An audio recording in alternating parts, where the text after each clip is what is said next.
U.S.-Israeli relations have hit rock bottom over the path to peace in the Middle East, and fallout from the UN resolution condemning Israeli settlements in East Jerusalem and the West Bank.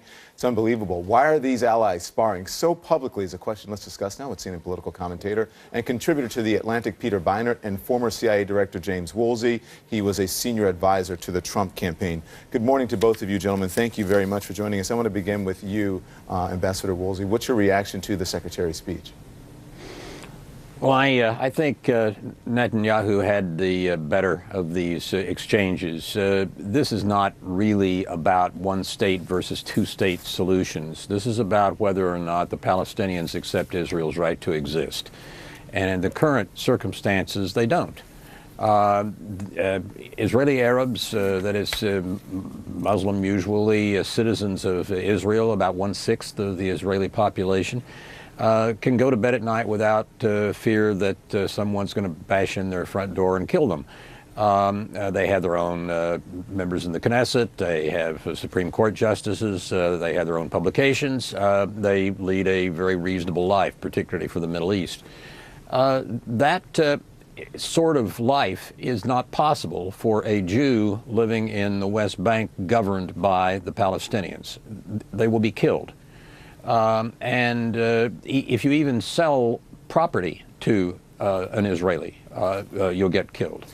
So there's nothing much that can be done in this world of one and two state solutions and compromises. The Secretary and so forth addressed right that, now. Ambassador, in his speech, condemning any sort of violence against Israel or anyone.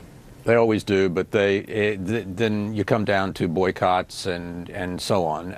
There's always an effort to coming from the Palestinians to effectively get rid of Israel. They don't recognize its right to exist. So, Peter Beinart, to you, the question that Ambassador Woolsey brings up is an important one. Where is the Palestinian leadership condemnation of this violence? We have seen Netanyahu in the past multiple times condemn any violence on the part of Israelis. Do we need to see more of that from Palestinian leaders?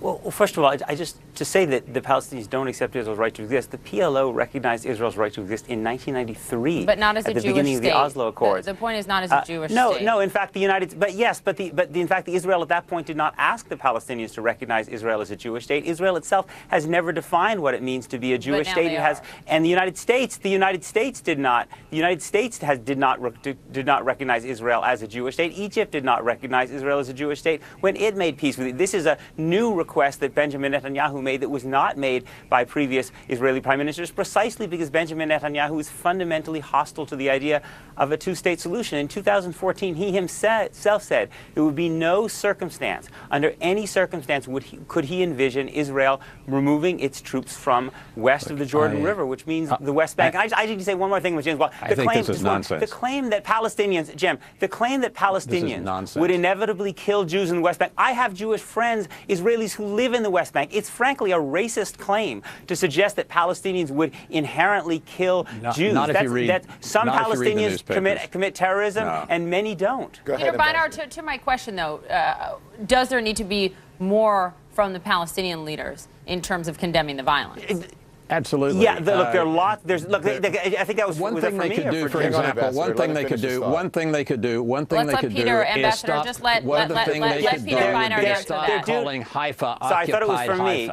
Let him finish his thought, Ambassador. Go ahead, Peter. Okay, actually, again, Mahmoud Abbas has repeatedly, again and again and again, accepted Israel's right to exist within the 67 lines, and in fact accepted the idea of land swaps in the West Bank too. Yes, there are tremendous problems with the Palestinian leadership, when any possibility comes up, such as the Clinton parameters, such as the Clinton parameters back in the last days of the Clinton administration, which was a compromise. It was tough from Israel's point of view, but the Knesset accepted it, but the Palestinians would not. That was the last time we've had a real chance for a two-state solution. Well, actually, Israel if you look accepted at the, it, the Palestinians didn't, and they lie about it. The Palestinians lie about it all the time. Look, I could debate you on 2000, but we can go more recently. If you want to look at 2013, 2014, the Kerry negotiations, the Obama administration itself said the single biggest obstacle to an agreement in those negotiations were Israeli settlements. Mahmoud Abbas is inside the Clinton parameters today. Has a proposal.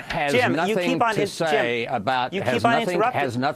nothing to say about any of this that is not pro-Palestinian. Sometimes it's quietly pro-Palestinian, sometimes it's blatantly so. To that point, let's listen to what Secretary... Gentlemen, hold on. Let's listen to what Secretary Kerry said about exactly that, condemning that violence in his speech yesterday.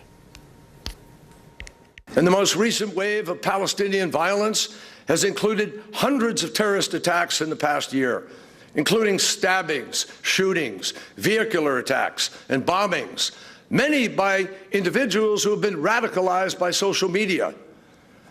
Yet the murderers of innocents are still glorified on Fatah websites, including showing attackers next to Palestinian leaders following attacks.